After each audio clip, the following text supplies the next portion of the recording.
Before the waters of the deep broke open, before the windows of heaven were unsealed, the ancient world was experiencing a crisis of expansion. Genesis chapter 6 opens not with a sudden decree of judgment, but with a description of a population boom. Scripture records that human beings began to increase in number on the earth, and daughters were born to them. But beneath this surface layer of human proliferation, an underlying friction was building, a tension between the order established by the Creator and an ungathering chaos that threatened to unravel the very fabric of creation. The narrative shifts abruptly from simple genealogy to an event that has disquieted theologians, historians, and readers for millennia. The text states that the sons of God saw that the daughters of humans were beautiful, and they married any of them they chose. In the verses that follow, this union is explicitly linked to the appearance of the Nephilim, mighty men of old, men of renown, and a systemic, incurable corruption that filled the earth with violence. To modern ears, this passage reads like a fragment of a forgotten epic, an unsettling crossing of boundaries that seems out of place in the foundational pages of the Torah. Yet, within ancient Near Eastern literature and biblical theology, this moment represents a critical threshold. It is the definitive turning point where human rebellion intersects with a celestial defection, creating a hybrid reality so disruptive that it necessitated a global hard reset through the waters of the Great Flood. To understand why the world had to be washed clean, we must first decode the identities of those who crossed the line. To understand the nature of this ancient breach, we must begin with the exact phrasing utilized by the author of Genesis. The Hebrew phrase translated as the sons of God is B'nai Ha-Elohim. Throughout the Hebrew Bible, this specific phrasing carries a precise linguistic weight. It does not typically refer to ordinary human beings who happen to be pious or religious.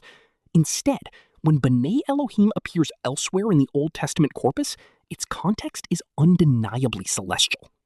Consider the Book of Job.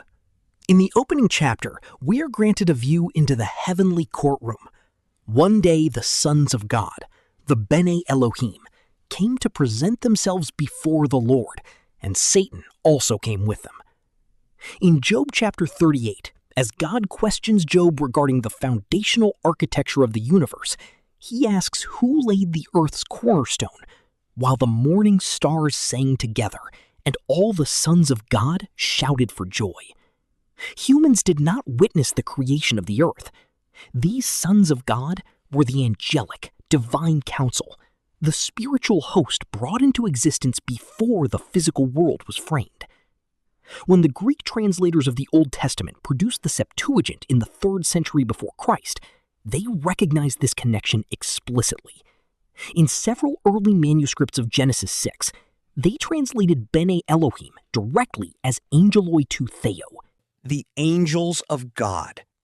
This linguistic reality establishes that for the earliest readers of the text, the event in Shinar was not seen merely as a domestic scandal or a political marriage. It was viewed as an alarming infraction, where beings belonging to the unseen spiritual realm stepped outside their assigned domain to take up permanent residence within the material world of flesh and blood. Because of the supernatural implications of this cosmic crossing, historical theology has wrestled with how to interpret Genesis 6. Over the centuries, 3 primary frameworks have emerged, each attempting to balance the literal text with theological boundaries. The first framework is known as the Sethite view, popularized by early church fathers like Julius Africanus and later championed by Augustine of Hippo and John Calvin. This interpretation strips away the supernatural element completely. It argues that the sons of God refers to the righteous descendants of Adam's 3rd son, Seth, the lineage that maintained the worship of Yahweh. Conversely, the daughters of men refers exclusively to the wicked descendants of Cain. The sin of Genesis 6, under this view, was the spiritual compromise of godly men marrying ungodly women, breaking the purity of the chosen line. While structurally simple and theologically safe, critics of the Sethite view point out its primary weakness. it fails to explain why ordinary intermarriage between two human families would suddenly result in the birth of the Nephilim, or why it would trigger a unique global cataclysm. The second framework is the royal dynastic view. Common in ancient Jewish interpretations, such as the Targums, and supported by several medieval commentators, this theory suggests that Elohim should be understood in its broader sense of rulers or judges. In this light, the sons of God were aristocratic tyrants, powerful kings who claimed divine right and lineage, a practice common throughout ancient Egypt and Mesopotamia. The transgression here was political and moral tyranny. These rulers practiced unrestricted polygamy, taking whatever women they desired, abusing their absolute power, and establishing dynastic regimes built on violence and self-deification. The third and oldest framework is the supernatural angelic view. This perspective was the dominant understanding during the Second Temple period of Judea, documented extensively by the historian Josephus, the philosopher Philo, and the authors of early Jewish writings like the Book of Enoch. This view takes the linguistic evidence of the phrase Bene Elohim literally. It posits that a faction of celestial beings, referred to in apocalyptic literature as the Watchers, willingly abandoned their heavenly status, materialized in human form, and cohabited with human women. This was not a standard moral failure. It was an existential violation of the boundary separating heaven and earth. A catastrophic attempt to alter the human lineage and establish an unauthorized, independent kingdom on Earth. The direct consequence of this boundary violation was the emergence of a unique class of beings known as the Nephilim. The word itself is often left untranslated, but its root meaning is highly descriptive. Derived from the Hebrew verb nephal, which means to fall, Nephilim literally translates to the fallen ones. Alternatively, in the active sense, it refers to those who fall upon others, meaning tyrants, raiders, or attackers who bring down their victims by force. When the Septuagint translators encountered this term, they chose the Greek word gigantes, from which we derive our modern English word giants.